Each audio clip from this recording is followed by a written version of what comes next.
মিথ্যার ভার যতই হোক ভারী, সত্যের ওজন থাকে চিরস্থায়ী।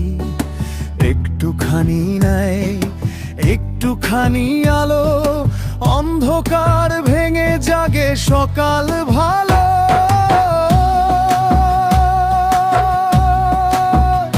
দাড়ি পাল্লা বলে মাপো তোমার কাজ, ন্যায় অন্যায় বুঝে না আজ।